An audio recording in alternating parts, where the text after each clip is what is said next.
Cik bieži pacienti nokļūst pie jums un jūs sakat, piedodiet, es jums nevaru palīdzēt, jums ir jāiet pie kāda no maniem kolēģiem? Trauma izarstē prātu cilvēkam, principā. Kādas ir biežākās problēmas, ar kurām cilvēki pie jums ikdienā vēršas? Man ļoti patīk padals tagad, šita jauna mode, ja? Jā. Kamēr ir padals, mums vienmēr būs darbs. Daudz domā, ka traumatologs ortopēds ir tas, kurš tikai to vien dara, kā kaulus liek kopā. Tā ir? Runājot par traumatoloģiju, jā, tikai starpība ir tāda, ka senukāja vai depo urmašīna maksā sliktākā gadījumā 300 eiro, pie mums labākā gadījumā 10 000.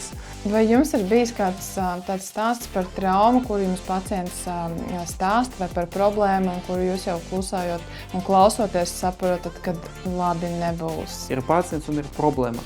Ja šo problēmu risina tikai pats ārsts, problēma neatrisinās. Jābūt arī pacienta iesaistīt. Ko ārsti nekad nedarīt ar savu muguru, kaklu un ceļiem? Jocīgāk, ziniet, mums laikam visi stāsti labākie ir proktologiem. Jā. Esiet sveicināti Veselības centra 4 podkāstā. Mēs visi vēlamies kustēties brīvi, bez sāpēm un bez ierobežojumiem. Bet bieži vien mēs savu ķermeni novērtējam tikai tad, kad viņš liek par sevi manīt. Šodien mēs runāsim par traumatoloģiju un ortopēdiju.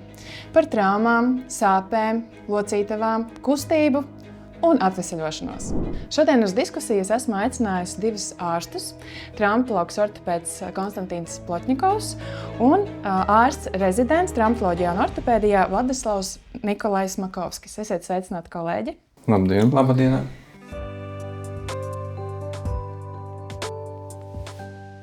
Es saprotu, ka jūs esat traumatoloģijā, ortopēdijā no mata galiņiem līdz papēžiem. Bet ko jūs pajautātu traumatologam, ortopēdam, ja jūs nebūtu saistīti ar medicīnu? Mans pirmais jautājums būtu, kā var pilnībā pasargāt sevi no traumām. Bet reāli, tagad es saprotu, ka atbilde būtu vai nekā, vai sēdēt 4 sienas, vai tas nebūtu iespējams pat ejot pa ielu vienkārši. Un jūs? Ja es būtu parastais cilvēks, manis jautājums būtu droši vien tāpat kā visiem pacientiem, kur ir tā robeža starp pārējais pats un kad jāiet pie ārsta. Bet kā jūs paši nonācāt tieši šajā profesijā? Kas bija tas, kas uzrunāja jūs? Jums vēl svaigākā atmiņā droši vien nesenākā kļūt par traumatologu ortopēdu? Jā, man tas bija interesants. Sākotnēji es uzsāku volontēšanu vēl studiju laika mikroķirurģijas centrā, un tur es pavadīju 2,5 gadu.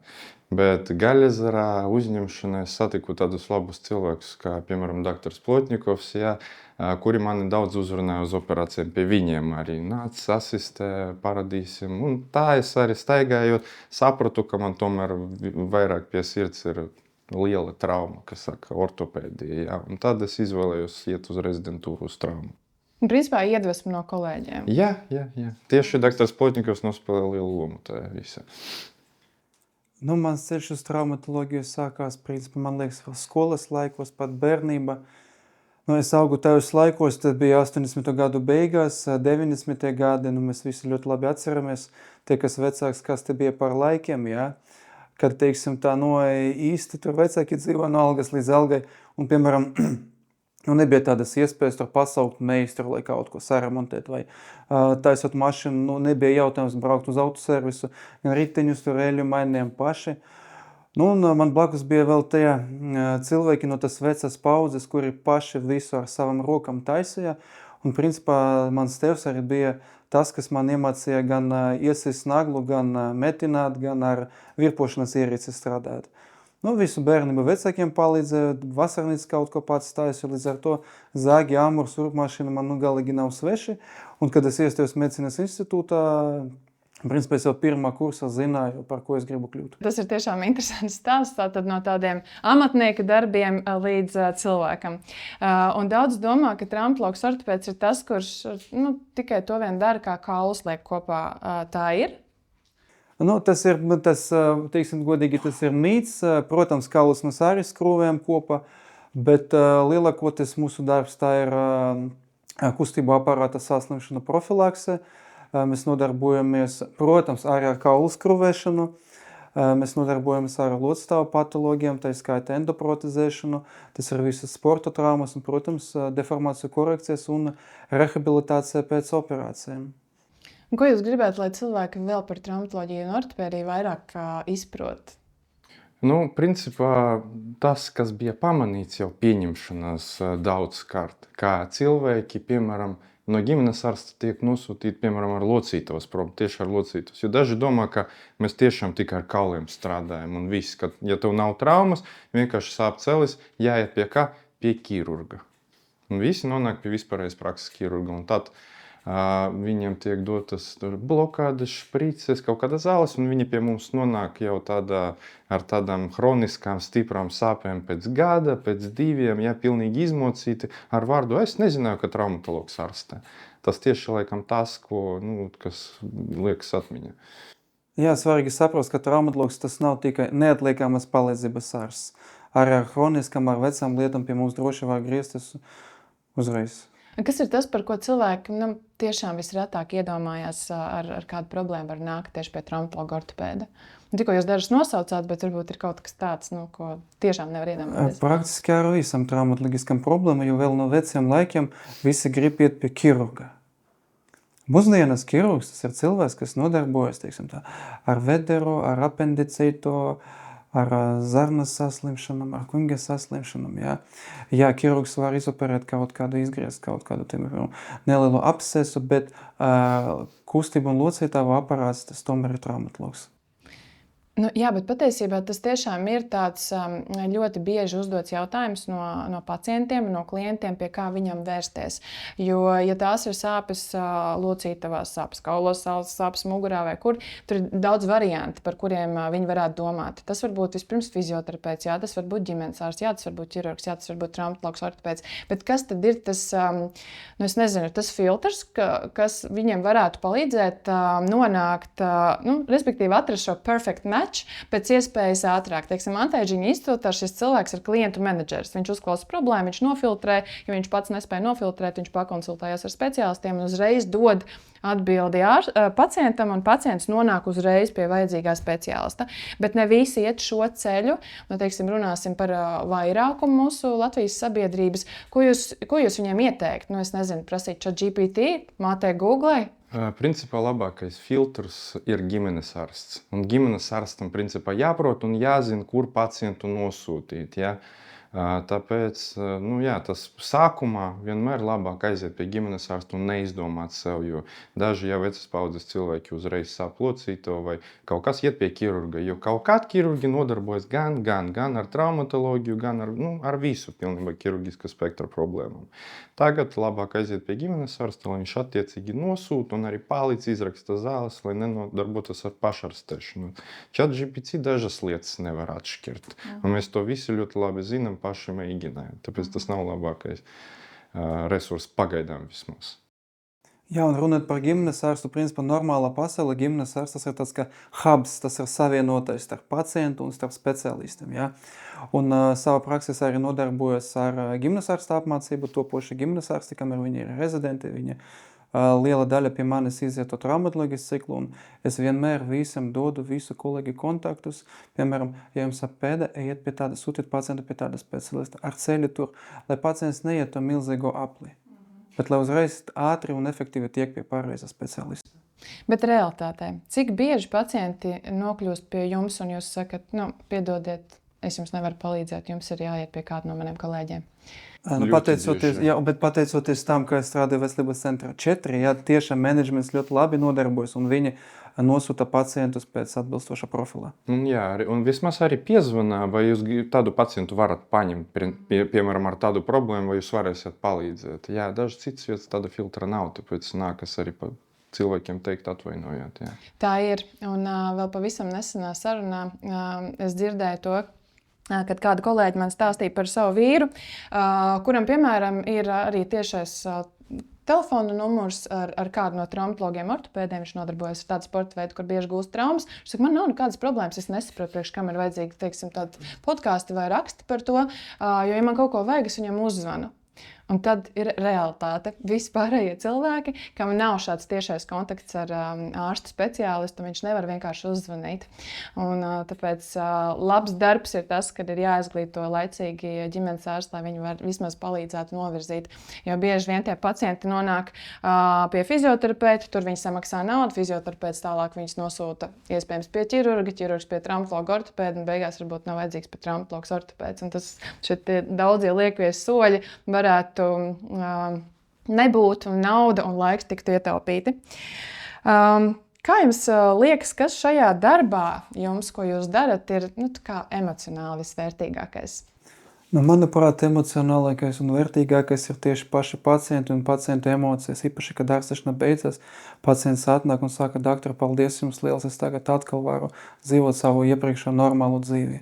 Tas ir visvērtīgākais. Jā, kad pacients, principā, no tava kabineta iziet ar savām kājām, bez krūkiem, bez klībošanas. Tieši tā, tas ir ļoti forša sajūta. Tas ir gandarījums. Kas liek strādāt tālāk, neskatoties uz visām problēmām un sarežģījumiem darbā. Doktor Plotņiko, jūs esat mazliet īpašs traumatologs ortopēds, manuprāt, Latvijas mediķu sabiedrībā, jo jūs esat specializējies ekstremitāšu rekonstruktīvajā ortopēdijā. Un parastam cilvēkam, dzirdot šo vārdu virknējumu, varētu likties, ko viņi tikko pateica, kas tas ir. Vai jūs varētu tādiem vienkāršotiem vārdiem paskaidrot, kas tad ir tas, ar ko jūs nodarbojaties specifiski? Traumatologi un ortopēdi, kas nodarbojas ar ekstremitāšu rekonstruktīvu ķirurģiju, galvenais uzdevums ir atjaunot ekstremitātes. Parastiem cilvēkiem patīksim, ka ekstremitāte mēs saucam kāju var roku, atjaunot to iepriekšējo oriģinālo garumu un formu. Bet kas tad ir tas, ko mēs vispār labi kājas un rokas, bet kas tās ir par deformācijām vai problēmām, kuras mums ir iespējams, kuras vispār šajā specialitātē ir iespējams koriģēt un ko no tā ir iespējams darīt Latvijā?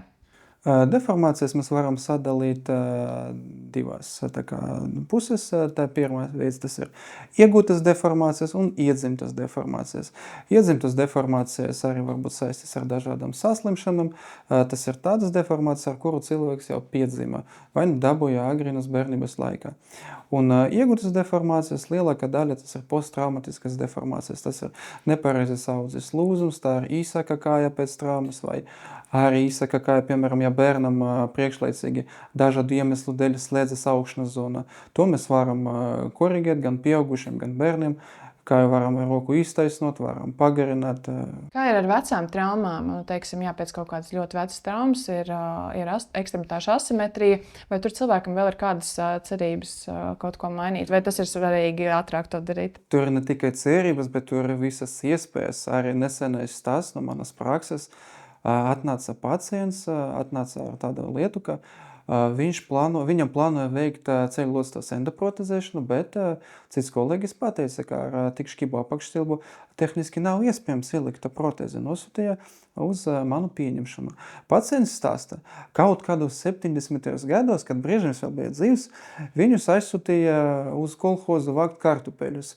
Pēc jaukam vakariņam nākošā rīta viņš nokrita no piekābes, salūz viņam apakšstilbs, viņu kaut kā ārstēja, kopš tiem laikiem viņam kāja škiba, tagad dēļ tā škiba apakšstilbā viņam attīstījās ceļlocavas osteoartroze, vajag likt protēzi, bet tas tehniski nav iespējams.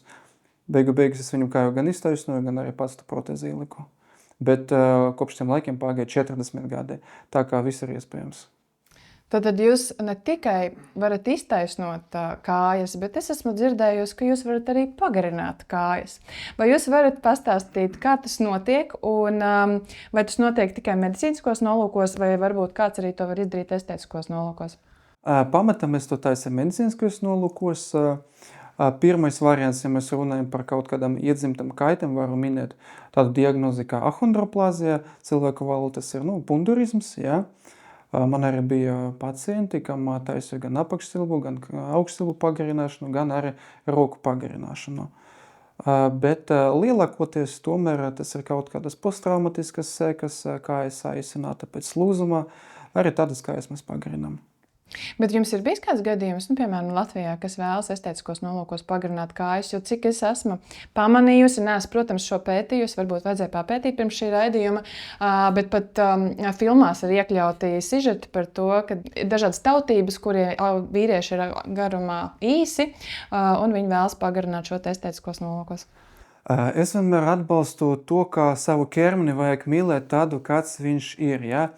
Jo kosmetiska pagarināšana ir saistīta arī ar dažādiem iespējamiem sarežģījumiem. Pirmkārt, lielākais sarežģījums, ja mēs gribam pagarināt abas kājas uzreiz, tas ir rehabilitācijas sarežģījums. Ja, ja vēl bērnu, piemēram, vecāki var nesāt uz rokam, ja, kamēr viņam notiek tā pagarināšana, tad kurš to darīs ar pieaugušu cilvēku? Līdz ar to rehabilitācija ir diezgan smaga, ja, un es vienmēr pacientam godīgi par to izstāstu. Ja. Jā, es teikšu godīgi, man bija diezgan maz tādu pacientu, kam tieši estetiskos nolūkus es pagarināju, man liekas, kādi 3 vai 4 cilvēki, jā. Bet viena meitne tā arī teica, jā, man ļoti viss apmierināja, kas sanāca, bet vēlreiz to ceļu es negribētu iziet. Un cik ilgs ir tas rehabilitācijas laiks pēc tādas kāju pagarināšanas vai katram individuāli? Tas ir atkarīgs no tā, cik daudz mēs gribam kāju pagarināt. Pie labiem nosacījumiem katrs pagarināšanas centimetrs prasa 2 mēnešus, lai pārveidoties par pilnvērtīgu kaulu, kuru var slogot. Tāpēc varam skaitīt, ir 5 centimetri, vienmēr sākot gads noteikti būs. Un kā tas notiek? Ir 2 klasiskas metodas. Pirmā ir veca laba metode ar cirkulāru Ilizārovu aparātu. Tā saucamie riņķi, ja mēs uzliekam riņķus, mēs pārsitam kaulu. 70. diena pacients pats skrūvē uzgriežņus un katru dienu sev pagarina kāju par 1 milimetru. Tā ir viena standarta metode, ļoti laba un efektīva. Otrais variants ir speciāli elektromagnetiski stieni, mēs liekam stieni iekšā, arī pārstam kaulu un ar speciālu ierīci notiek pagarināšana. Bet bērniem, ja mēs esam konstatējuši to, ka ir šī atšķirība kāju garumā, to ir nepieciešams sākt pēc iespējas ātrāk, vai tieši ir jāgaida kaut kāds augšanas posms? Bērniem ir dažādi varianti, var nedaudz piebremzēt otras kājas augšanu. Ja? Reāli bērniem vajag pagarināt, kad tā kājas starpība ir lielāka par 4 centimetriem, jo augšanas laikā pati daba var to visu kompensēt. Vai kāds arī kādreiz vēlas saīsināt kājas? Kāds ir pārāk garš? Godīgi sakot, nē. Bet ja mēs iedomājamies tos cilvēkus, kas ir pār 2 metriem un sievieti, kas, ja viņa nespēlē basketbolu, viņi varētu gribēt saīsināt kājas, tas vispār tehniski ir iespējams? Jā, tehniski tas ir iespējams, bet tas arī saīsinās ar to rehabilitāciju, ka saīsināsies ne tikai kauli, bet saīsinās arī uzreiz paliks vaļīgi muskuļi, paliks vaļīgi cipslas, ja, un līdz ar to būs vājs locītājs, un es domāju, ka to rehabilitācija būs nevieglāka kā pie pagarināšanas. Bet pie pagarināšanas, tad es saprotu, arī tur ir jārēķinās tiešām ar pamatīgu rehabilitāciju. Jā. Kādas ir biežākās problēmas, ar kurām cilvēki pie jums ikdienā vēršas? Principā tas, protams, atkarīgs no traumatologa specializācijas. Ja? Mums ar doktoru Plotņiku, un tas ir ceļi, gūžas, ja? Man vēl pleci. Piemēram. Bet, ja mēs runājam vispārīgi, ja, tad pirmais tas, laikam, būs muguras, ja, ar tiem tas visbiežāk cilvēkiem sāp. Otrā vieta ir ceļi un trešā ir pleci. Un kas ir tās problēmas vai sāpes vai sūdzības, kuras tad pacienti visbiežāk ignorē? Visbiežāk pacients ignorē hroniskas sāpes, kas ir ciešamas, jo visi domā, ka kādu laiku pasāpēs un pārējais pacienti to var norakstīt uz vecumu, uz laika apstākļiem, uz kopēju stresu un nogurumu. Un kā mēs varam pamanīt to signālu, ka ir jau brīdis, kad ir noteikti jāiet pie traumatologa, ortopēda vai pie kāda no citiem kolēģiem, ja, ka to nevar ignorēt? Ja kaut kas sāp vairāk par 2 nedēļām un ja sāpes ar laiku tikai palielinās. Jūs jau minējāt, ka visbiežāk tātad cilvēki sūdzās par sāpēm mugurā, ceļos, plecos. Kāpēc tad tieši šīs zonas varētu domāt, ka cieši visvairāk? Doktors Plotņikovs ļoti labi atbild uz to jautājumu. Man patīk. Runājot par muguru, ja, lieta ir tāda, ka muguras sāpes, tas ir principā mūsu evolūcijas rezultāts. Pirms kļūt par homo sapiensu, cilvēks kļuva par homo erectusu, jeb cilvēku, kas taisni staiga uz 2 kājām. Mēs staigātu 4 ja, mums mugura nekad nesāpētu, ja. Bet sakarā ar to, ka slodze sadalās tā, ka viņa sadalās, jebkuram, kas staiga uz 2 kājām. Mums arī ir tā problēma. Tagad pie tā vēl 20. un 21. gadsimta mums pievienojas sēdošs darbs. Tas arī ir muguras sāpju rezultāts. Un ja tā padomāt, kam mugura nekad nesāpēja? Man liekas, katram. Vai ir atkarīgs, šīs sāpes varētu būt atkarīgs no tā, cik cilvēks ir augumā garš vai liels? Jā, protams, slodze ir lielāka, arī svars var ietekmēt, jā, un sakarā ar to gariem cilvēkiem problēmas var būt lielākas. Ja viņam tas svars pats pa sevi būs lielāks nekā cilvēks zem auguma, pat ja viņam nav aptaukošanas. Jā. Tā. Un arī ļoti interesants tas novērojums, jā, cik daudz jūs redzējāt, piemēram, 80 vai 90 gadīgos cilvēku ar augumu virs 1,80 m. Visi lielākoties ir maz auguma. Un tas ir tāpēc, ka? Tas, principā, saistīts vairāk ar sirds problēmām, jo tādu lielu ķermeni ļoti grūti apgādāt ar asinīm, un tur pārsvarā. Kā tad viņš vienkārši samazinās? Tas nav runa, Dr. Plotnikovs, es domāju, negribēju teikt par to, ka viņi samazinās. Nē, samazināt nevajag, bet vienkārši, ko es pamanīju, ka mazie cilvēki dzīvo ilgāk. Dzīvo ilgāk. Jā, viņi dzīvo ilgāk. Tas ir arī pierādīts. Ja, piemēram, citas populācijas, jā, kur ir mazs augums, tas ir norma, viņi arī līdz 100 gadiem dzīvo. Pie mums tur, kur ir liels augums, tad arī dzīvības pišķi var samazināties sakarā ar to. Jā, lasot arī dažādas rakstus un grāmatas par ilgmūžību un klausoties podkastus, arī to es esmu vairāk kārt dzirdējis, ka ir šī tiešā korelācija starp mazu augumu un ilgu mūžu. Mums podkastos parasti ir tāda maza īsa saruna ar kādu no viesiem. Un šodien es esmu sarunā aicinājusi Dr. Plotņikovu pacienti Daigu Griķi, un mēs noskaidrosim to, kāda ir bijusi viņas pieredze. Labdien! Es gribētu jūs aicināt padalīties ar jūsu stāstu, jo, cik es saprotu, tas ir diezgan neparasts un ļoti interesants stāsts, kā jūs guvāt savu traumu. Tāpēc ievadam es lūkšu jūs pastāstīt. 23. gada nogalē, tas jau bija kaut kāds, man liekas, oktobrs, izdomāju aizbraukt uz Maroku. Ar draudzeni. Šī laikam bija man labākā izvēle, ka man draudzene arī ir medicīnas darbinieks. Ja. Aizbraucām uz Maroku, diezgan vēlu nosēdāmies, aizgājām paēst un atnācām atpakaļ līdz viesnīcai.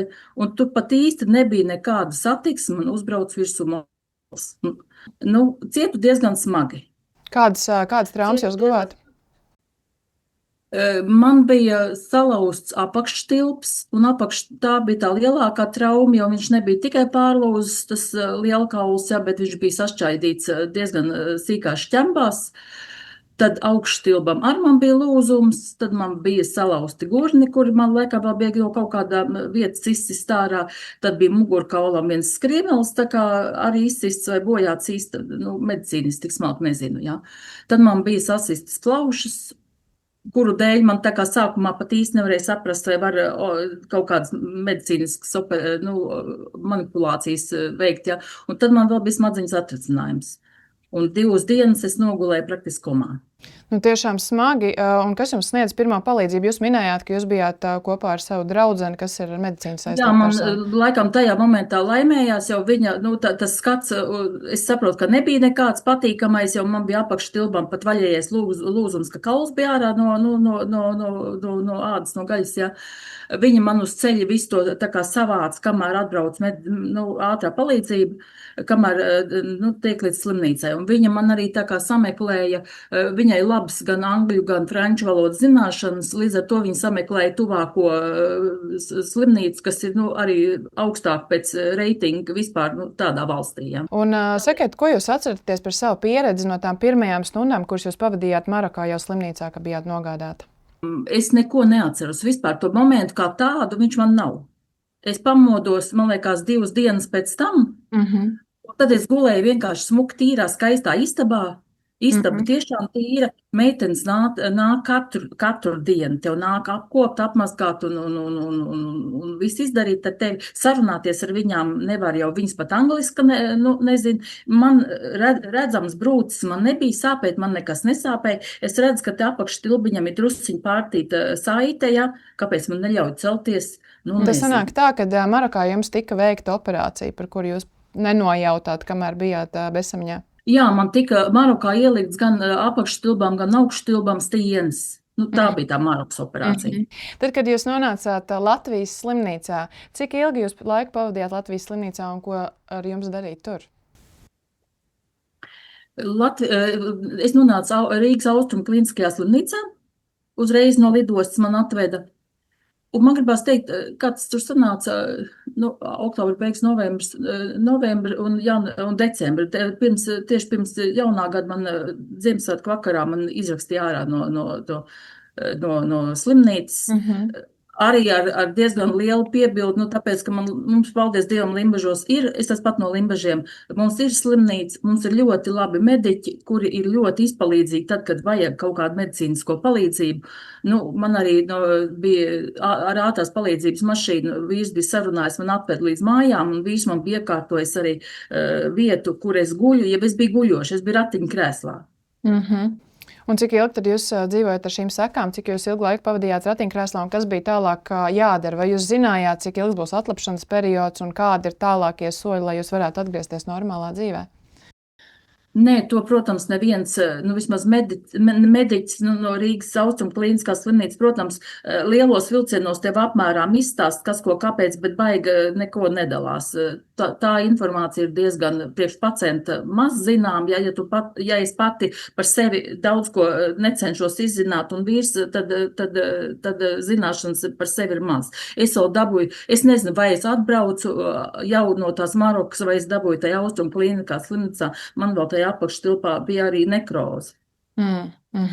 Nekrozo dabūja griezt ārā. Viņi tur īsti laikam tā kā nebija tik viegli ārstējami, un es ilgi vēl cīnījos ar tām nekrozes sekām, jā. Bet es esmu pati diezgan, man ir savi mērķi, un man ir diezgan liela apņēmība visu darīt, un gadi ir, labi, es saku tā, ka es esmu tikai pusmūžā, man vēl tikpat gadi ir jādzīvo, jā. Līdz ar to es negribu būt ratiņkrēslā. Un kad jūs sapratāt, ka jums ir jāmeklē vēl kāda doktora palīdzība, kas notika? Jūs tātad tikāt laukā no ratiņkrēsla un tālāk? Un tad bija tā, līdz tā kā tas būtu tagad 24. gads, jā. 24. gada tā kā otrajā pusē, vasaras otrā pusē, paiet, ja es tā kā varēju, tās brūces ir puslīdz sadzījušas, ja, man tas apakšējais stiens Marokā bija ielicis ļoti, ļoti šķīps. Un doktors man teica, ka parasti kāju varot laikam iestaigāt par kaut kādiem procentiem, bet man bija 15% viņa šķība, diezgan šķība tā kāja. Un tas interesantākais bija, ka man tajā tajā slimnīcā tas mans ārstējošais ārsts, viņš tā, tagad ir tāds variants, vai mēs to stieni mainām, vai liekam zāru aparātu. Jums pašai ir jāizdomā, ko darām. Jums pašai? Jā. Jūs kā šuvēji varējāt pieņemt šādu lēmumu, vai ne?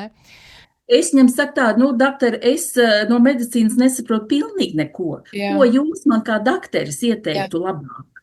Un doktors man tāda smuki skatoties acīs pasaka tā, es jums izstāstīju plusu mīnus, brauciet uz māju un izdomājiet. Tad jums neradās tāda uzticība un tā jūs nonācāt pie doktora Plotņikova. Viņš man tā kā iedeva to Plotņikovam, to telefonu, tā kā to norāda, ka tāds Plotņikovs ir, tas pats doktors man iedeva. Jā. Kad viņš liek tos ilzāru aparātus. Jā. Tā kā es atbraucu mājās ar to izdomā, ko tu dari, es aizbraucu, protams, uzreiz pat taisno pie savu ģimenes ārstu un saku tā, doktor, ko jūs man ieteikt? Jā. Ģimenes ārsts man pasaka, tā es jums neko nevaru ieteikt, jūs neesmu traumatologs. Es tagad savai, man tā draudzē, ko es biju kopā, ir fizioterapeits. Es uzreiz aizbraucu pie viņas, es saku, ko tu manā vietā darītu, jā? Viņa saka, es nezinu, es tev neko nevaru ieteikt, es neesmu traumatologs. Tad es teicu tādam vīram, man nav cita varianta, es aizbraukšu līdz tam Plotņikovam, man jau nav jāpiesakās. Es ar viņu parunāšos, ko viņš saka. Un es iegāju kabinetā pie tā doktora Plotņikova. Es viņam saku tā, es nenāku pie jums tā kā pieteikties, es vienkārši drusciņu varbūt informāciju, vai man tomēr tas ilzāru aparāts tā kā. Un viņš tik ļoti cilvēcīgi izstāstīja saprotamā latviešu valodā situāciju. Viņš saka, tā te nav citu variantu, te ir tikai ilzāru aparāts. Tas bija tieši tas, kas bija vajadzīgs. Tiekā pie vīra mašīnā, es saku tā, es skaidri zinu, šis ir mans doktors. Viņš man tajā pirmā momentā tik ļoti lielu pārliecību iedeva. Kas bija tas svarīgākais tajā komunikācijā? Kā jūs ieguvāt tā cilvēcība, viņa, tā vienkāršā valoda jums saprotamā? Viņa, protams, cilvēcība. Daudz dakteri īsti vispār ar klientiem necenšas runāties. Kaut kā man liekas, ka dažreiz vajag kaut ko informācijas ziņā. Ja? Dakteris Plotnikovs diezgan smalki izstāstīja, ka viņš tā kā iedomājas to stienu pārliks otrais, tad liekas, ka viņš būs taisnāk par to pašu caurumu ieliekot. Ja? Tad es sapratu, ka stienas atkrīt viennozīmīgi. Un tad viņš arī man uzreiz teica, jā, tu paskaties, cik tev tā kāja ir šķība, kad līdz ar to, kā jau tas Ilzārava aparāts ir, ka mēs viņu varam arī izvilkt taisnu, par ko es vispār neko nezināju, ka vispār tādas manipulācijas Latvijā kādas dara, ja? Un kā notika tālāk tā ārstēšana tieši ar to Ilzārava aparātu? Kā tas process viss pagāja? Vai tas bija ilgi, vai tas bija sarežģīti, vai tas bija sāpīgi? Nē, iedomājieties, kā ka jums caur gaļu un caur kauli iesit 7 naglas kājās, jā. To jau droši vien neviens nevar iedomāties, kas tam pats nav gājis cauri tur. Es tieši sāpīgi nekas baigi nebija. Tik daudz, ka viņš ir traucējoši viennozīmīgi, jo tas ir diezgan no kājas nost. Gulēt ir grūti, es par šo laiku saplēsu kādas 7 palagas, ja, bet tie visi ir dzīves sīkumi, bet tā, ka tev būs kāja kārtībā. Un tad bija tā, es vienmēr braucu, ik pa mēnesi man bija jāatrādās daktarim Plotņikovam, vienmēr jāuztais rengens, kā es aizbraucu, man visu laiku saka, vai cik tev labi, paciet, cik tev smuks dzīves, paciet, cik tev smuks, vai ka tev smuks kauls ir. Labi, paiet 6 mēneši, un mēs to Ilzārava aparātu noņemam. Un cik cilvēks ir laimīgs, ka viņš ir 6 mēneši gulējis ar to trako riņķi ap kāju, un viņš beidzot var gultā normāli gulēt, ja? Un paiet nedēļa. Bija nedēļa, varbūt, 8 dienas laikam bija. Un man uz līdzenas vietas salūst tas kauls vēlreiz. Varprāt. Tu pat nekur neesi aizķēries. Es vēl uz pieķi staigāju, man jau galvenais, es jau vēl tā kā tos kājas, jā, uz līdzenas vietas pagalmā es jūtu, ka man sāk sāpēt tā kāja, uztais rengeni, jā, kauls ir salūzis pa jaunam. Un sākam visu procesu no sākuma, jāliek vēlreiz Ilzārava aparāts un sākam visu no sākuma. Un cik laiks vispār pagāja, tad šobrīd, pirmkārt jautājums, kā šobrīd jūtās jūsu kāja, vai joprojām ir tā sajūta, ka viņai nevar uzticēties, un kādā ārstēšanas posmā esat šobrīd? Šobrīd ir tā, es esmu ļoti liels optimists pats uz sevi. Es ļoti arī visu laiku pati monitorēju to kāju. Es arī beigās daktarim Plotņikovam, piedodiet, drusku neuzticējos. Jo es kā pacients, es tomēr 3 nianses atradu pati. Un kas tās bija? Daktars gribēja arī otrais Ilzārava aparātu noņemt. Mums bija jau sarunāts, kad mums ir operācija. Es atbraucu mājās un es aizbraucu, man te paldies Dievam, tas, kas taisa rengenes, tas cilvēks ir diezgan labi pazīstams. Es teicu, es neticam rengenam, uztaisam ultrasonogrāfiju. Un mums, paldies Dievam, ka ir rindas nav tādas, un tas cilvēks ir pazīstams, viņš ar davai uztaisam, un tas kauls nav sacījis. Tas bija pie tās otrās reizes? Jā, pie tās otrās reizes. Paldies Dievam, ka mēs viņu nenoņēmām, jā. Jā. Līdz ar to tā jau vien bija, kas man tā kā, par ko es tā kā ļoti uztraucos par to kāju, ja. Bet neko, izvilkām to procesu vēl ilgāk, nostaigāju otro reizi veselu apaļu gadu ar to Ilzārava aparātu. Un tad, kad man daktars pateica, kad ir ok, jau ir tā kā var ņemt nost, es tik un tā visu laiku aizgāju pati vēlreiz uztaisīt to ultrasonogrāfiju, lai es tiešām pati redzu, ka viss ir kārtībā. Tad, kad noņēmu to Ilzārava aparātu, tad ir tāda sajūta galvā, tas viss ir galvā. Kājai nestāp īsti nekas, varbūt viņa neveiklāk, tāpēc, ka vienkārši gadu viņa nav kustināta, ja? Bet galvā ir tā, es laikam nesāšu to kāju rokā, Dievdēļ, lai man nekas vairāk nenotiek. Bet, tas ar laiku pāriet. Tagad es 3 reizes nedēļā eju uz sporta zāli vingrot. Es eju reiz nedēļā banku masāžu tai kājai, tad man ir katru dienu, tagad man ir 2. nedēļa pēc kārtas, man ir fizikālās tās terapijas, es jau jūtos labi ar kāju, tik daudz, ka vizuāli, viņai tik daudz operācijas, ka vienā gadā man ir bijuši 8 operācijas tikai kājai, kāja ir tāda, kāda viņa ir. Bet es saku, paldies Dievam, man pašai savs kājas, jo man nav protēzi. Ko jūs ieteiktu citiem cilvēkiem, kas iet cauri līdzīgai pieredzei? Kam viņiem būtu jāpievērš uzmanība, tīri balstoties jūsu stāstā? Es saku tā, ka jābūt pašam ir ļoti, ļoti uzmanīgam un ļoti daudz zinošam. Man varbūt ir laimējies, ka man tas fizioterapeits, tā sieviete ir tāda, kas var kaut kādu vēl informāciju iedot bez tavu, jo Rīgā es redzu arī to Plotņikovu, viņš ir ļoti zinošs cilvēks. Arī to kājas izlūkšanu, viņš ir ļoti, ļoti zinošs. Bet viņi ir tik ļoti noslogoti, ka, es jau saprotu, ka mēs arī, salīdzinot ar viņu, es esmu vecs tantuls, ja. Viņam varbūt arī reizēm viņš ir cilvēks pārgurs, un viņam arī negribās tik ļoti komunicēt ar tiem, un ka kāds nāk ar to savu sāpi, ja. Pašam ar sevi ir ļoti, jādomā pašam par sevi, jāsaka. Tad droši vien kopsavilkums varētu būt tāds, ja tu pats sevi nesargās, tad arī Dievs tevi nesargās, un ir jādomā līdzi uz katra soļa. Un es novēlu jums pilnīgu atveseļošanos, un prieks dzirdēt, ka jūs esat pati domājusi līdzi. Un žēl, ka jums ir bijis jāiet tāds ceļš cauri, bet jūs smaidat. Un tas ir pats galvenais, kad ir prieks par dzīvi un optimisms, kā jūs pats minējāt. Un liels jums paldies par šo sarunu un atklātību. Tagad, kad esam dzirdējuši Daigas stāstu, mēs varam par to parunāt. Dr. Plotņikova, kā jūs varbūt komentētu šo stāstu un ko jūs no tā vēlaties izcelt? Tur tiešām ir ļoti interesants, bet arī ļoti garš diezgan stāsts, ja. Pirmais, mums tiešām tā notika, mēs, kad pirmo reizi aparātu noņēmām, jo pēc rengena pilnīgi viss bija saudzes, bet tur tiešām arī viss bija saudzes. Problēma visiem tādiem vaļiem lūzumiem, ka tur ir arī problēma ar bioloģiju, tam kaulam. Bet tā, ja mēs runājam par apakšsilbu, tur arī veselam cilvēkam ir tā švāka apaseņošana. Ja mēs pataustīsim visus pārējos ķermeņa daļas, mums āda, daudz gaļas un tikai tad iet kauls, ja. Apakšsilbam tur praktiski īpaši priekšējā puse, tur tikai āda un uzreiz iet kauls, ja. Līdz ar to arī visa tur bioloģija, viņa ir nedaudz savādākā. Mēs dabūjam tur arī saukšanu, bet kauls no vienas puses viņš ir kā ledus, viņš ir stiprs, ja, bet viņš tā paša brīdī viņš ir ļoti trausls. Līdz ar to pacienti arī notika tas atkārtots lūzums, pēc tam atkal viņa bija uzlikam virsū to aparātu, uztaisījām viņai vairākas kaulu plastikas. Bet galvenā priekšrocība tam visam bija tā, ka pateicoties aparātam, pacienta praktiski nelietoja krūkus. Viņa var uzreiz staigāt. Jo viena lieta, vai tu kaut ar aparātu, tas ir nērti, tas ir saplastas segas, bet tu vari staigāt, tu vari kāju slogot, tu pat vari ar mašīnu braukt. Otra lieta, ja tu, piemēram, to gadu pavadi uz krūkiem, kad krūki tev gandrīz jau pieaug pie rokas.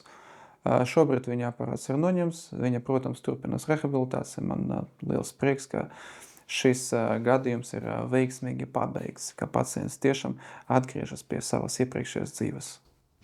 Manuprāt, viņi savā stāstā pieminēja tādu svarīgu tematu par ārsta komunikāciju ar pacientu. Un viņi arī, protams, pieminēja Marokas pieredzi, kur nevarēja sarunāties valodas barjeras dēļ. Tas ir cits jautājums, bet šeit Latvijā, ka ārstam, pacientam ir jābūt pietiekami zinošam, lai uzdot ārstam pareizos jautājumus. Un šeit atslēga uz viņas sirdi no jūsu puses ir bijis šī saruna pacientam saprotamā valodā. Un tas arī tas, ko mēs šeit caur šiem podkāstiem mēģinām darīt. Ko jūs varētu komentēt par to, ka pacienti redz, ka ārsti ir pārāk aizņemti, tāpēc viņi nekomunicē vai viņi bieži neatbild uz jautājumiem? Kā mēs varam to labot un ko jūs ikdienā darat, lai būtu citādāk? Principā primārais tas laikam jāsāk visu no universitātes. Kad manā laikā, kad es jau mācījos, mums bija pat noteikts priekšmets par to, kā sarunāties ar pacientu, un tie visi pamatposmi, kurus jāiziet sarunā, lai pacientam to visu noskaidrot. Un tad, kad viņam rodas jautājumi, piemēram, viņš var viņus uzdot. Ja? Ir, protams, gadījumi tādi, kad, piemēram, pieņemšanas laikā pacients vai viņam nav interesanti, vai viņš nezina, ko paprasīt. Jā, tu viņam visu izskaidro, un tad sākās pēc tam zvanu uz polikliniku, kas tas bija, bet tu esi pārliecināts, ka tu katram stāsti. Tas arī dažreiz visi tie stāsti par to, ka man neizskaidroja, atkarīgi arī no noteiktiem cilvēkiem. Jo, nevaru teikt par citiem kolēģiem, bet pats es vienmēr izrunāju visus iespējamas sekas un variantus ar pacientu, lai pēc tam kad noteikts postums atnāk, nebūtu jautājumu papildus. Ja? Un ja pacientam vajag, viņš jautā. Bet ir tādi gadījumi, ka tu visu izskaidroji, pateici, pierakstīt, iedo lapu arī ar to, kur viss tas sarakstīt. Bet cilvēkam ir uz rokas lapa, bet viņš tev, jo es esmu no tiem ārstiem, kuri dod pacientam savu numuru, ja? Un viņi var droši man paši uzrakstīt, ja? WhatsAppā. Un viņi raksta tos jautājumus, kuri ir uzrakstīti uz lapas, un es rakstu, jūs skatieties to lapu, kuru es sarakstīju jums. Protams, ka te var būt uztraukums vizītes laikā un var būt arī atmiņas problēmas, bet te palīgā noteikti nāk medicīniskā dokumentācijā, izraksts ar rekomendācijām, kuras viņam tiek iedotas līdzi, un tādā veidā mēs kā ārsti mēģinam sevi pasargāt. Un tā vienkāršā valoda reizēm ir tā, ka mums pašiem liekas, ka mēs vienkārši stāstam, bet izmantojam kaut kādu medicīnisku terminoloģiju, un pacients apjūk un nesaprot un negrib izlikties muļķāks nekā viņš ir, un viņš neatzīst tajā brīdī un nepārjautā. Un tad reizēm kaut kas paliek noklusēts. Es gribu piebilst, šis jautājums tiešām ir ļoti svarīgs. Es savā laika, kad gatavojos eksāmenam uz Vācijas traumatologu un ortopēda certifikātu, lai dabūtu. Ja? Tur bija vesela grāmata, un ļoti liela sadaļa bija veltīta tieši komunikācija, pareizai komunikācija ar pacientu, ja? Kā vestu dialogu ar pacientu. Un divi ļoti svarīgi momenti. Pirmais, lai nekad nebūtu komunikācijas trūkums, vienmēr visu vajag pacientam izstāstīt, un vienmēr vajag uzdot jautājumu, vai jums viss bija skaidrs, un ļoti svarīgi nekad pacientam nemelot. Arī runāt par operācijām. Neteiksim, ka bieži, bet reti, bet notiek kaut kādi gadījumi, kad kaut kas bija izdarīts ne tā, kā plānots. Nevajag par to klusēt, nevajag melot pacientam, ka viss bija labi. Vajag šo problēmu normāli izrunāt un meklēt kopējos risinājumus. Un dažreiz, ja kaut ko tu nezini, ja kaut ko tiešām nezini, ja, tā arī var pateikt. Ziniet, es jums nevaru palīdzēt, labāk aiziet pie cita kolēģija. Tas būtu godīgi gan pret sevim, gan pret pacientu. Un, manuprāt, šajā stāstā iezīmējas vēl divi momenti. Viens, par ko jau mēs iepriekš mūsu sarunā runājām, jo pacienti bija vērsusies pie ģimenes ārsta pēc padoma, lai viņš novirza pie kāda speciālista doties, tas ir viens. Un otrs, kur viņai pašai, traumatologs ortopēds, ir licis izvēlēties, kura metode būtu piemērotāka. Es gribētu, lai jūs šos divus momentus nokomentētu. Teikšu par ģimenes ārstu. Ģimenes ārstu šajā jautājumā. Šis jautājums tiešām ir ļoti sarežģīts arī priekš daudziem traumatologiem, ortopēdiem. Te ģimenes ārsts tiešām neko nevarēja palīdzēt, jā. Bet arī ne visi traumatologi ar to nodarbojas. Teiksim tā, bieži pacients atnāk pie traumatologa, un traumatologs piedāvā viņam to, ar ko konkrēti viņš nodarbojas. Un, diemžēl, arī starp kolēģiem es arī par to savu specialitāti, par to deformācijas korekciju un rekonstruktīvu ķirurģiju. Es zinu, ka cilvēki zina, kas ar to nodarbojas, bet nes kāpēc viņi nesūta pacientus. Šo informāciju slēpj. To es nekā nevaru izskaidrot, diemžēl.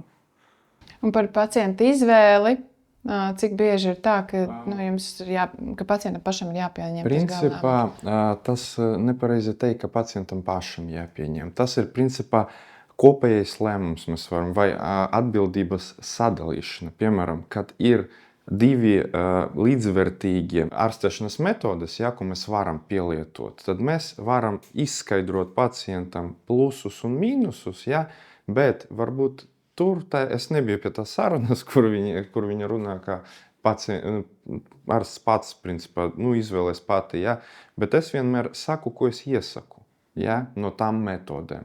Bet, piemēram, ja jūs gribat pielietot otru metodi, mēs varam mēģināt. Tas ir pareiza saruna. Ja mums vienmēr kaut ko viņiem jāiesaka, ja ir 2-3 metodes, tad, piemēram, es kā speciālists uzskatu, ka šitā metode ir labāka, bet ja jūs uzskatāt citādi, varbūt, piemēram, pie korekcijām, ir cilvēki, tomēr, ir tādi, kuri negrib par to Elizaru 4 mēnešus, kategoriski, un tad mēs viņiem, tas otrais variants, piemēram, uz plāksnes veikt, to arī var taisīt, tāpēc tas ir tā arī izvēle pacientam, ka nav tā, ka mēs viņam uzbāžam savu, viņam arī jāizvēlās, bet, protams, mums, kā speciālistiem, jāvirza viņus pareizā virzienā.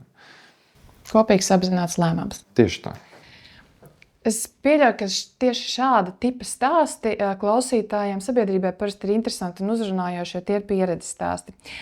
Doktor Plotņikova, vai jūs varētu padalīties ar kādu trakāko stāstu savā praksē, protams, neatklājot pacienta identitāti? Trakākais tas beigās beidzas ļoti labi, un jā, mēs ar to pacientu tagad esam ļoti labi draugi, regulāri viens pie otra ciemus braucam, jā. Jo, kā jau pacients stāsta, tur darba specifika ir tāda, ka pacients var arī gadu pie tevis ārstēties, jā. Bija man viens pacients, viņš no Somijas atbrauca ciemus pie sava draugu uz Jurmalu, un viņa ar tā drauga motociklu izdomāja braukt uz Rīgu, uz kaut kādu nakts klubu. Draugam te bija ekipējums, pacientam nebija ekipējums. Uz ceļa izskrēna stirna, motocikls notrieca to stirnu, draugs ar visu ekipējumu aizlidoja, viņam nekas, pacientam ar motociklu uz liela ātruma piespieda apakšstilbu pie asfalta. Un, kad viņu atveda uz slimnīcu, tur apakšstils bija 9 centimetri vienkārši pret to asfaltu norīvēts kā zīmulis pret nāzi. Tur bija arī apmēram gadu ilga ārstēšana. Viņam arī vajadzēja tur kāju uz 9 centimetriem kaulu pagarināt, bija Ilizārava aparāts, kas tur tikai nebija. Viņš arī tur arī ir pāris jautājumi par Somijas medicīnas specifiku. Bija tā, ka viņam, kad viņš taisīja pagarināšanu jau pēdējie tur milimetri, tur tiešām jau sāp, kad 9 centimetrus pagarina, jā. Ģimenes ārsts viņu tur neko nevarēja izrakstīt. Uz slimnīcu tur nevarēja vienkārši tā atnāk, zināt, man tur sap un man vajag presāpju zāles. Viņš nopirka biļeti, atlidojam, mēs viņu noformējam nodaļā, lai iedot viņu tas presāpju zāles. To fentanila plaksteri, viņš uzlīmēja sev uz pleca un nākušu dienā aizlidoja mājās. Tāds mums bija ar viņu kontakts. Šobrīd viņš staigā, viņš veiksmīgi slepo. Viņš brauc ar divrīteni, skriet viņš arī skrien īstenībā. Vienīgais dēļ tas traumas viņam pēdas locītā vairs nekustās, bet tas pilnīgi netraucē viņam normāli dzīvot. Stāsta morāle. Nedrīkst braukt bez ekipējuma. Arī fakts īstenībā, bet stāsta morāli, ka vajag tomēr, lai būtu normāls kontakts ar ārstu un pacientu, jā.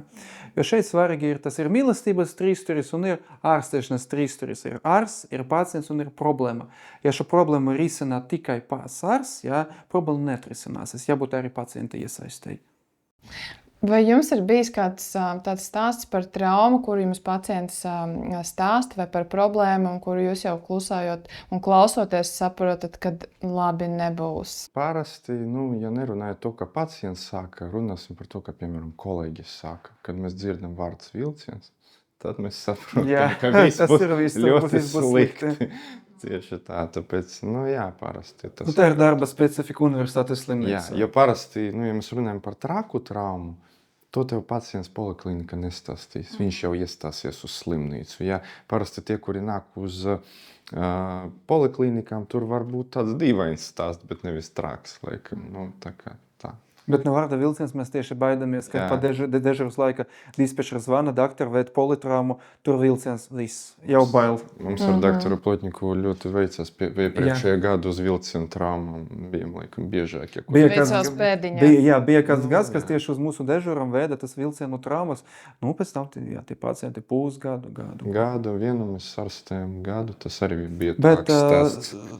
Bail ir sākuma, pēc tam, zināt, kā acis baidas, rokas dara. Labi, ja ir iespējas palīdzēt. Bet kāda ir tāda varbūt visjocīgākā, interesantākā sadzīves trauma jūsu gadījumā, piemēram? Jocīgākā. Ziniet, mums laikam visi stāsti labākie ir proktologiem. Mums trauma, parasti viņi nav tik smieklīgi, vai ir tādi, kuru nedrīkst stāstīt šeit, Tāpēc, parasti, kad pastāst nav smieklīgi, bet par proktologiem, doktoram Plotņiku bija viens pacients, tur arī viņu atveda, kas bija stāsts, viņu pieķēra, viņš bija ar citu sievu kopā, tajā brīdī atnāca vīrs ar savu brāli un ar beisbolu, viņam salauz abus papēžus. Varētu nosaukt par sadzīves traumu. Vienu arī gadījumu es atcerējos, tur viens vīrietis pacients arī krāpa 3 vai 2 sievietēm vienlaikus, viņu ar āmuriem viņu sasita, viņš atbrauca viss zilumos, Tas arī viņi paķēra viņu kaut kur un tieši ar āmuriem tādu visu ķermenis. Tas ir par mīlestības 3 stūriem vai 4 stūriem. Tas ir laikam traumatoloģija, ir tādas labas Tiešām interesanti. Tur tur jau pas 5 stūri Tur jau izskatījās. 5 tur, jā. Tur ir. Es esmu bijusi lieciniece 2 sadzīves traumām. Bērnībā es dzīvoju lauku ambulancē, un kaimiņu puikas viņi skaldīja malku, un viens tur pagali, un otrs cērt malku. Un tā, protams, brālis otram brālim nocirta pirkstu. Tas bija viens, un otrs arī saistīts ar pirkstiem. Mana meita, strīdoties ar brāli, skrēja vannas istabā un slēdza durvis ciet, un tieši iecirta pirkstu, un tad brīdī ar slēdzeni nogrieza pirkstam galu. Tā kā arī šīs varētu pieskaitīt pie sadzīves traumām, un arī es šo to esmu redzējusi. Bet bērni ir bērni. Tomēr pieaugušiem cilvēkiem lielākā traumu daļa notiek pārgalvības rezultātā un tehniskas drošības ieteikumu neievērošanas dēļ. Piemēram, runājot par to, es arī vienu gadījumu atceros, kad pacients darbā mēģināja iedarbināt to lielu sniega tīrīšanas mašīnu ar kāju. Kaut kas tur iestrēga. Protams, kad viņš atbrauca, kāja diezgan, diemžēl nebija glābjama. Tur viss bija samalts pilnībā. Bet es viņam pienācu, viņš tāds adekvāts vīrietis bija. Es saku, kā tā? Viņš saka, tāpēc, ka stulbs esmu. Un tas runa par to, ka traumas dažreiz ir vienkārši stulbums. Pieaugušajiem, kad doktors Plotņikovs saka par bērniem, bērniem tas varbūt vienkārši kaut kāda neapdomība, bet pieaugušiem tas bieži ir. Īpaši tie jumtu darbi, elementāri, kaut ar virvi pie jostas piesentu sevi un viss, Logu mazgāšana, pārmērīga alkohola lietošana, tad pie stūres, kas būs, man tur 100 metri jāizbrauc, un pēc tam iebrauc svešā sētā caur žogu, tādi gadījumi arī bija. Diemžēl. Un ietriecas mājā kādam, tādi arī. Labi, ka vēl māja un kad visi dzīvi paliek. Jā, kad kiegiļa sienas, Ziniet, tas ir no sērijas. Ar mani jau nekad nekas slikts nenotiks. Un man šāda doma galvā izskrēja cauri, kad man bija 12 vai 13 gadi, un pēc 30 sekundēm man notrieca automašīna. Un tad kad es dzirdu, ka kāds tā saka, un starp citu daudzi, kas ir cietuši kaut kādā avārijās, ko viņi saka vienu to pašu, ka viņiem pirms tam iziet galvā tāda doma, neskapēc cauri, ar mani nekad nekas slikts nenotiks. Tā kā mēs nekad nevaram zināt. Bet mēs sākām runāt par bērniem. Un ņemot vērā to, ka mūsu raidījums skatīsies vasarā. Vasara tiešām arī ir tas laiks, kad iespējams, manuprāt, bērni visvairāk traumējās. Tad tur ir skritujas lidus un velosipēdi un peldēšana un viss iespējamais. Ko jūs varētu, varbūt arī pateikt, kādas ir biežākās traumas bērniem? Un kam būtu jāpievērš uzmanība. Es pat varētu teikt, drusku pabiedēt sabiedrību par to. Batuti, piemēram, cik daudz traumas ir lēkājot, vienkārši it kā nevainīgi lēkājot pa batutu. Principā bērniem laikam biežākas ir plaukstu traumas. Tā viss plaukstu apakšdelma lūzumi kritot, cilvēks gribot vai negribot liek roku priekšā, piezamies uz plaukstu, tur vai no plaukstu kā lūzumi vai no apakšdelma. Vai iebāža pirkstus tur, iebāža tur, tas to, ko mūsu kolēģi no mikrocentra stāsta katru gadu podkastos. Bet mūsu gadījumā es atceros vēl strādājot aizkrauklē, kaut kā dežurējot. Pavasaru, kaut kādas asisti ceļi izkrita no batūta. Parasti tas viss beidzās labi, vienkārši ar sasitumiem. Otras puses, kāda bērnība bez traumām? Tieši tā, Tas neinteresanta bērnība, nav nekāda rētas traumas, kaut kāds lūzums nebija. Man bērnība, ka 2 lūzumi taču bija. Un tas bija jautri. Es nesaku, ka tas ir labi, bet... Tas bija jautri. Vecākiem noteikti nebija tik jautri, kad mans dēls pagājušajā vasarā salauza vaļai lūzumā roku. Man nebija jautri. Viņam varbūt bija ar ģipsi. Bet paldies Dievam, bērniem dzīst viss ļoti labi un ātri.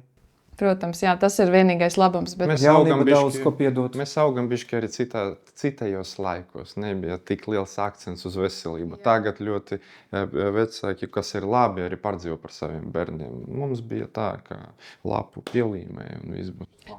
Protams, un te vēl ir tas, jūs esat puiši, es esmu meitene. Un tad liekas, kad man asiņainie ceļi un nobrāžumi liekas kaut kas šausmīgs, bet jums ir parakstīts ģipsis ir stilīgi. Vai ir kāds stāsts arī no jūsu darba dzīves, kurš jūs patiesi ir aizkustinājis? Jā, es varu pastāstīt par vienu no saviem pacientiem. Tas ir tāds 9 gadu gara elle. Cilvēkam bija parastais apakšstilba lūzums. Kas tur ir apakšstilbs, ielika stieni, bet lūzums negribēja dzīst. Tur stienas bija nomainīts, vienreiz pēc tam tur bija ielikta plāksne, veiktas vairākas kaulu plastikas, un tas viss vilkas gadiem, jā. Pacients man vienkārši piedāvāja kolēģis no mikrokirurgijas, kā viss notika, viņš gāja ar tiem krukiem, nokrita un salauza plaukstu. Kamēr viņš gulēja, man kolēģis pasauca, saka, Klau, varbūt tavs lauciņš. Skatos uz to apakšsilbu, saku, jā, viennozīmīgi interesants gadījums, bet vajag parunāt ar pacientu. A pacients jau tāda izmisuma dzīvo. Viņš saka, es pat tiem 9 gadiem jau paspēju par vienu meitu uzturlīdzekļus izmaksāt. Es paspēju jau izšķirties, sieva aizgāja. Nu, kam vajadzīgs bezdarbnieks, kas staigā ar krukiem un sēž mājās un saņem to pabalstu. Nu, es saku, ja jums ir vēl 1 gads, varam pamēģināt. Jā, tur arī bija Elizarova aparāts, tur bija pagarināšana, tur bija defekta aizvietošana. Un viena brīdi, kad es viņam teicu, viss met nost krukus, jā, vari iet. Viņš uztaisīja aplipa kabinetu, viņš apsežas un saka raudāt. Tas pieaugušais vīrietis saka raudāt. Un es arī saku raudāt no emocijām. Tā. Jo tiešām, es varat iedomāties, viņš arī saka, man pat tiem 9 gadiem bija tāda sajūta, ka kruki jau drīz pie rokām pieaugs. Un tas bija pirms gadiem 6 vai 7, un es viņu nesen satiku. Viņš saka, man jauna dzīve, man tagad jaunais darbs, man jauna sieva. Es ar meitam tur visu attiecības sakārtoju. Viņš saka, paldies, visi labi. Un tas prieks un gandarījums tiešām tādus vārdus dzirdēt. Man ir bijis gadījums viens, viņš bija pavisam nesen, varbūt gadu atpakaļ. Viens pacients bija, kurš diezgan jauns, bet viņš laikam tika kaut kādus sliktus apstākļus un saka lietot alkoholu pārmērīgi. Jā, un tāda stipra alkohola reibuma viņš tika trolejbus. Viņam tāds drāgāts apakštilba lūzums bija. Viņš iestājas pie mums, jā, protams, visas problēmas ar alkoholu, mēs ar viņu tur karojam, kas saka, labā ziņā no manas puses. Bet, jā, tad es uzzināju arī ārstēšanas laikā, ka viņa aizgāja sieva, bet viņa atnāca, uzzināt, kas ar viņu notiek un tā. Es viņam to kāju izoperēju, izdevās izglābt, jo plāns B bija visu laiku amputēt, jā, bet tomēr izdevās, jā, ar vairākam operācijām. Bet es viņam teicu, ja tu alkoholu turpināsi lietot, nākamā reize būs gan jau amputācija. Tad pēc 2-3 mēnešiem viņš atnāk uz pieņemšanu jau ar sievu. Pilnīgi skaidrā. Tad skatos labi, kā iet, saka, pagaidām nedzeru, jā, viss ok. Sieva jau atgriezās, vismaz pagaidām. Jā, tagad pagāja kaut kur jau gandrīz gads, viņš uz pēdējo atnāca, saka, doktor, es gribu strādāt jau bez krūkiem, jā. Sieva ir, saka, nedzeru jau gadu, priecīgs un viss, es viņu palaidu strādāt, tā ka viņš pilnīgi funkcionāls. Jā, neskatoties uz to, ka tur kāja bija sadragāta tā, ka tur muskuļus vajadzēja likt kopā arī. Bet tagad viss kārtībā, kā trauma izarstē prātu cilvēkam, principā. Šis ir labi teikts. Man katrā ziņā šos stāstus klausoties skudriņas pārskrēja un gribējās noraustīties, nezinu, kā būs klausītājiem. Mūsu klausītāji ir uzdevuši arī mums dažus jautājumus, un es lūkšu jūs viņus nokomentēt un atbildēt. Daudzi krakšķina pirkstus, citi kaklu, bet tas tiešām ir nekaitīgi. Ja tas nesap, tas nav kaitīgi. Nav pierādīts, ka tas ir kaitīgs. Labi. Kurš sporta veids pēc ārsta pieredzes ir vistraumatiskākais? Jebkuri kontakta sporti, principā cīņas, jā, tur, kur var pamežģīt, sastiept, izraut vai dabūt ar dūri kaut kur. Kā ar autosportu? Redziet, autosports, piemēram, motosports, tas nav tas nejaušs sporta veids. Ja? Parasti tas cilvēks iesaka to agrīna bērnība, parasti ir kaut kāds mentors blakus vai no tevs vai no treneris. Un tur arī nav tā kā nejaušas traumas. Teiksim tā, visi sporta veidi ir sava ziņa bīstami, kuros tu tiki nejauši. Man ļoti patīk padels tagad, šī jauna mode, ja? Kamēr ir padels, mums vienmēr būs darbs. Jo, nokomentējiet, lūdzu. Jo, kā tas parasti notiek, kāds paziņa saka, Klau, iesim uz padlu spēlēt. Kas tas ir? Baigi forši. Tas nav liels tenis, kur tur vajag par kortu daudz maksāt, kur tas dārgais ekipējums. Jā. Cilvēki atnāk un klasiskas traumas meniska plīsuma un krustniskas saites. Jā, pie manis arī nāk biežāk tagad paspēlē padlu. Es tieši domāju, varbūt jāiet uz arī, jāmācās. Jo ar skvošu arī tādu problēmu nekad nebija. Skvošs mums ilgi eksistē, arī tā zelta bowlinga bijušā, ja Pepsi centrā. Bet ar kaut kā skvošu neviens nebija nācis. Viņš nebija tik populārs, kā Nu jā, jo pret sienus īsti nevienam nepatīk. Kā padlā tur, četratā var spēlēt. Un padls vairāk, man liekas, tāda amatieru līmenī, apmēram, ka to var kurš katrs, un iespējams, ka viņi nav tik sportiski attīstījuši sevi. Ja tenisā tomēr ir vajadzīgs vairāk skills, lai tu varētu paspēlēt. Arī šāks var būt bīstāms īstenībā. Es atceros bērnībā, man tas zirgs uzkrita uz grides, es viņu nepaceļu laicīgi, gāju no virtuves uz istabu, uzkapu tam zirgam virsū, 2 nedēļas pēc tam kliboju. Tā kā tā. Bet tas ir stāsti par to, ka, piemēram, atnāk dažreiz 40-gadīgs vīrietis, saka, ar dēlu futbolu uzspēlēja, ja? Vai 60-gadīgs, viss tagad ceļi neiet. Tas pats stāsts par padlu. Principā, jā. Kāds klausītājs ir jautājis īstenībā to, ko jūs pašā sākumā minējāt, kā jūs izvēlēties profesiju, vai operācija zālē jūsu darba instrumenti tiešām ir tik līdzīgi būvniecības instrumentiem, zāģiem, cirviem? Runāt par traumatoloģiju, jā, tikai starpība ir tāda, ka senukāja vai depo urmašīna maksā sliktākā gadījumā 300 eiro, pie mums labākā gadījumā 10 000. Bet var būt vēl dārgāk. Bet izskatās līdzīgi. Bet savu funkciju viņi pilda pilnīgi vienādi. Kāds ir dārgākais instruments operācijas zālē no šādiem zāģiem, urbiem? Tieši no mazajiem vai no lielajiem ekipējumiem, piemēram, kaut kādā no artroskopa no arkas? Vai... lai cilvēki saprastu, jā. Urbis diezgan daudz operāciju gals. Jo urbiem vēl baterijas vēl vajadzīgas papildus, tas bateriju lādētais, tas, laikam, viss padardzina bišķiņ. Medicīna, principā, viss ir dārgi. Jā, starp citu, ļoti labs salīdzinājums. Elizāru aparātam tur ir uzgriežni. Jā.